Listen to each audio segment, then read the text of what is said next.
शिक्षा क्रांति के मंच से आप सभी को नमस्कार। योग दिवस 21 जून को आने वाला है और शिक्षा क्रांति के मंच पर ही हम समाज सेवा के साथ साथ योग से रिलेटेड भी काफ़ी चीज़ें करते रहते हैं। इसी से संबंधित आज हम योग दिवस के ऊपर चर्चा करेंगे शिक्षा क्रांति के मंच पर।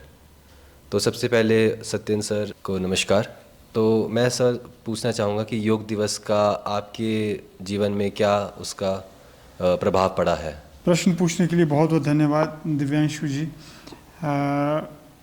शिक्षा क्रांति मंच पर जिस प्रकार से हम ट्री प्लांटेशन, सफाई अभियान और संवाद करते हैं, तो साथ ही साथ हम योग भी करते हैं, क्योंकि योग दिवस लगभग हम हर रोज़ ही मनाते हैं। तो अभी जैसे 21 तारीख को विश्व योग दिवस मनाया जा रहा है, तो उसकी भी हम तैयारी कर रहे हैं।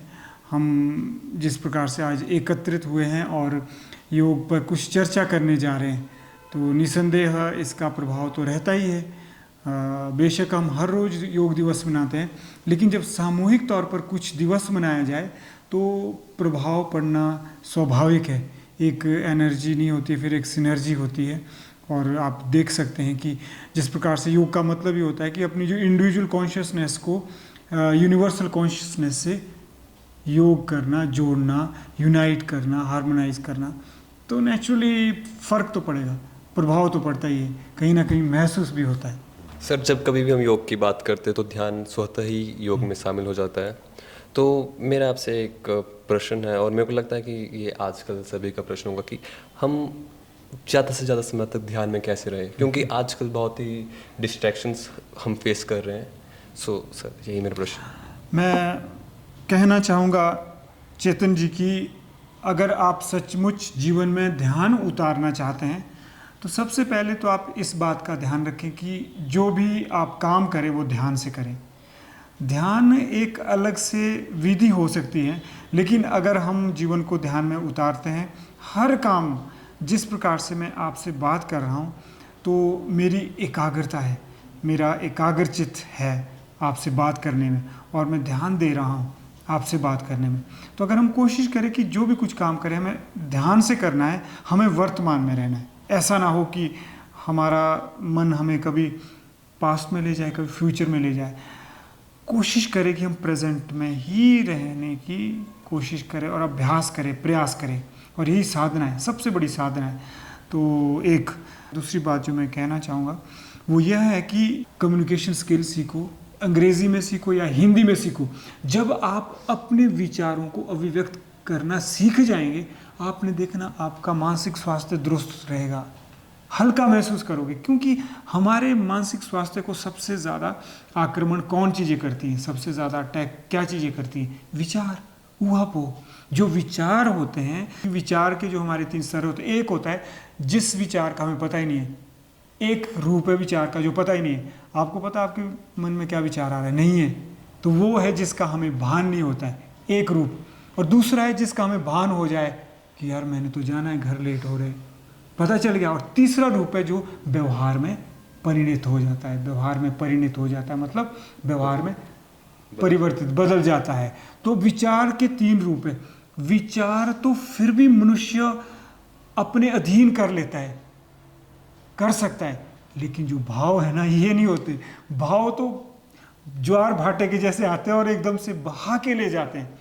तो इसलिए अगर हमने ध्यान को लगाना है तो हमने ध्यान रखना है कि हम में भावनात्मक परिपक्वता होना बहुत ज़रूरी है। इमोशनल वेल बीइंग का ध्यान रखना है।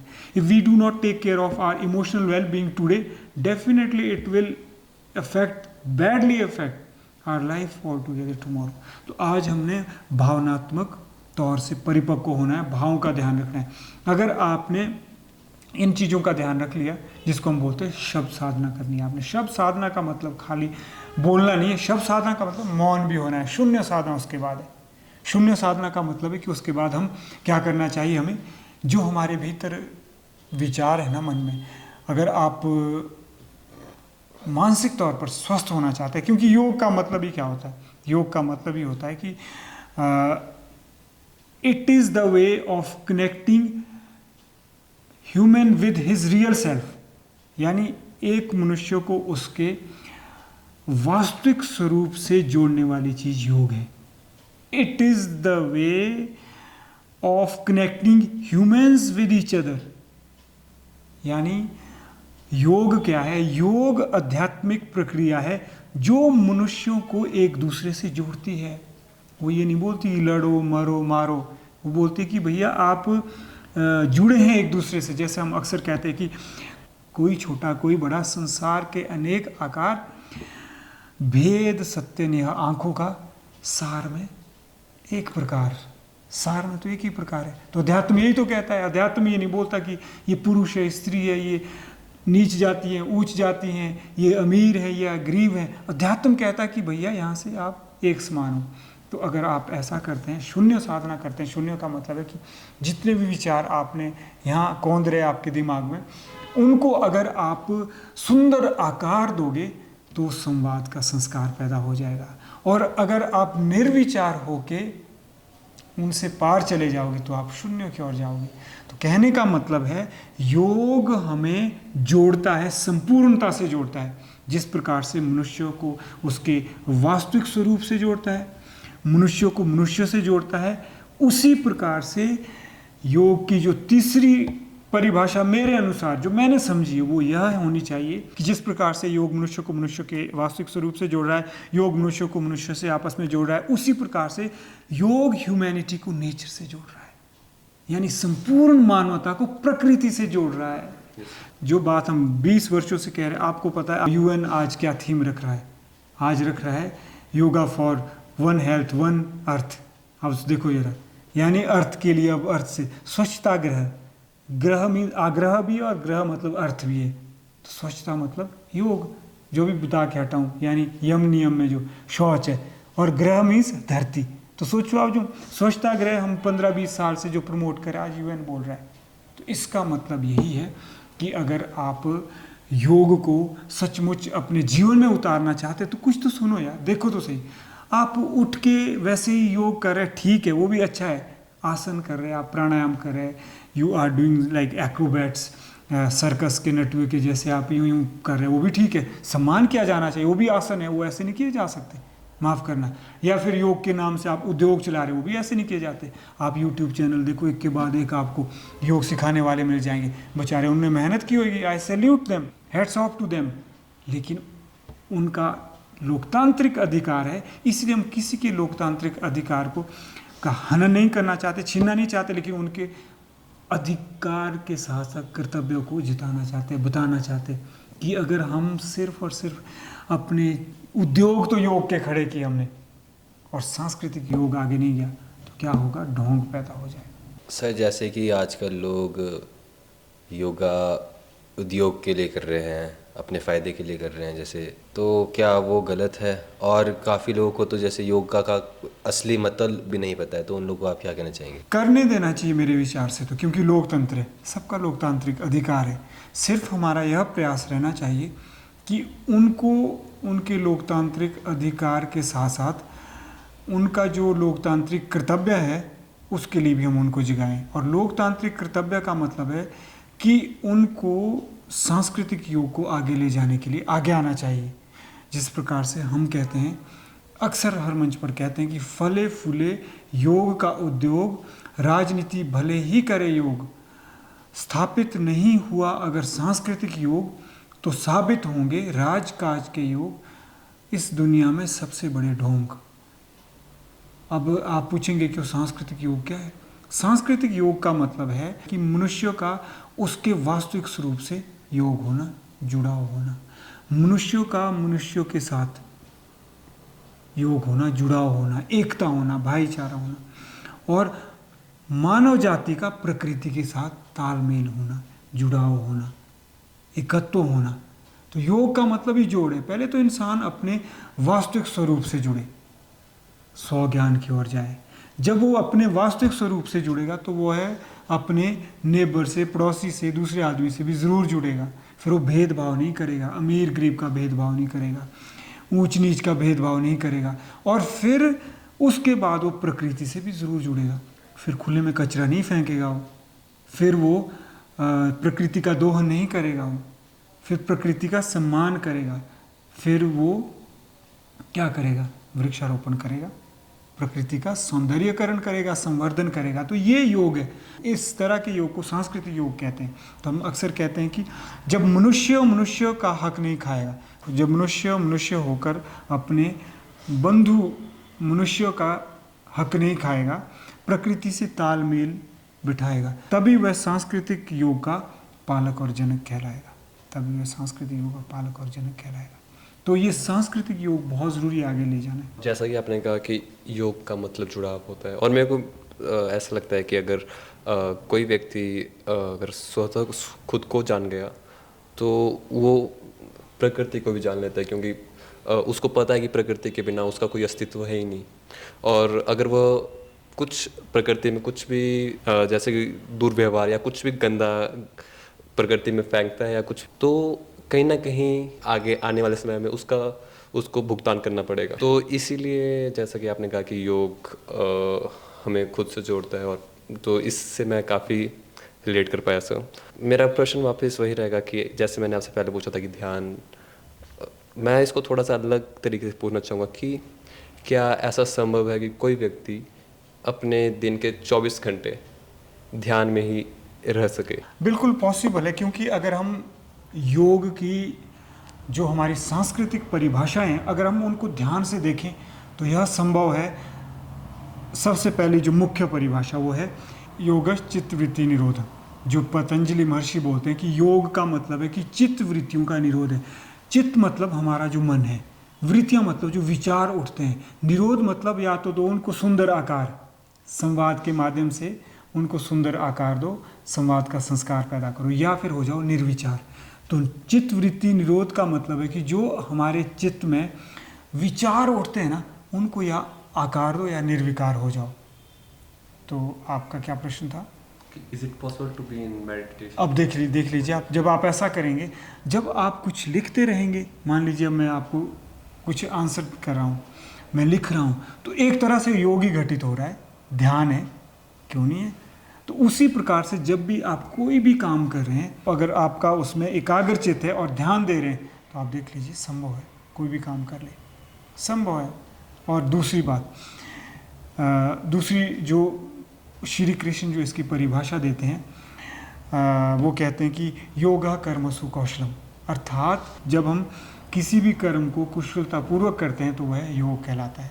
योगा कर्मसु कौशलम बुद्धि युक्तो जातीय उभय सुकृत दुष्कृते तस्मात् योगाय युज्यस्व योगा कर्मसु कौशलम, अर्थात योग का मतलब होता है कि जब हम कर्म को कुशलतापूर्वक करते हैं, तो आप बताओ, जब 24 घंटे तो हम कर्म करते ही करते हैं, अगर कर्म नहीं भी कर रहा है तब भी वो कर्म कर रहा है, मानसिक कर्म हो रहे हैं, अगर उसमें कुशलता आ गई, कुशलता का मतलब देख लो आप, मैंने बता दिया। और तीसरी जो डेफिनेशन बोलती है समत्वम योग उच्यते, जीवन में संतुलन हो उसी को योग कहते हैं, संतुलन हो। तो बहुत सारी परिभाषा दी, ये संभव है और किया जा सकता है। और मुझे तो ऐसा लगता है कि सचमुच जो हमने योग को आज आसन तक सीमित कर दिया है, यानी जो अष्टांग योग में से आसन जो है तीसरा अंग है, यम नियम आसन, तो हमारा फोकस आसन पर ही है, और ठीक भी है, कुछ ना होने से तो कुछ बेहतर है। तो उससे पहले यम नियम उसका ज़रूर अभ्यास करना चाहिए। Do you have achieved this 24 hours of meditation? मैं ऐसा तो नहीं कहूँगा कि मैंने अचीव कर दिया, लेकिन कई बार ऐसे होता है कि जैसे मैं अभी कुछ कहने वाला था थोड़ी देर पहले, तो जिस प्रकार से मैं बात कर रहा था, मुझे ऐसे लग रहा था कि मैं घंटों बोल सकता हूँ, मैं बोल सकता हूँ, और मेरा ध्यान भी लग रहा है, एकाग्रता भी है, एक चीज़। और दूसरी कई बार ऐसे होता है जैसे मैं कुछ लिख रहा हूँ, तो मुझे ऐसा आभास होता है कि मेरी इंडिविजुअल कॉन्शियसनेस, जो मेरी व्यक्तिगत चेतना है, सामूहिक चेतना से कहीं मिल रही है। कई बार मुझे ऐसा लगता है कि मेरा जो अवचेतन है वो शून्य होता जा रहा है, और मेरा जो चेतन है वो शुद्ध होता जा रहा है। और उससे क्या हो रहा है? उससे यह हो रहा है कि जो मेरी व्यक्तिगत चेतना है वो सामूहिक चेतना के साथ मिल रही है। मुझे ऐसा लगता है कि सामूहिक चेतना ही मेरे माध्यम से बात कर रही है।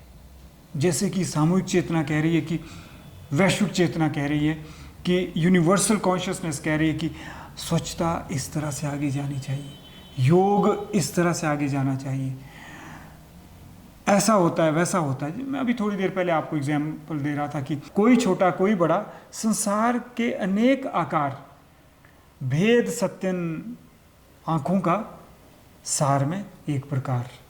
भेद आँखों का मतलब कि जो मन है ना, मन मतलब संसार, इसके यही तो भेद है। और जब ये मन नहीं रहा तो परे तो अभेद की ओर चले गए। तो ऐसी ऐसी चीज़ें कैसे मेरे भीतर से आती, तब मुझे लगता है कि हाँ यही विश्व की चेतना है। तो मैं कह सकता हूँ, मैं इतना तो नहीं कहूँगा कि 24 आवर्स, हो सकता है मैं नींद में सपने भी देख रहा हूँ। और फिर से इसकी बात करेंगे हम, बहुत बड़ा लंबा विषय है। अगर आपको योग को एक शब्द में डिफाइन करना होगा तो आप योग को क्या बोलो? मैं योग को एक शब्द में कहूँगा, जोड़।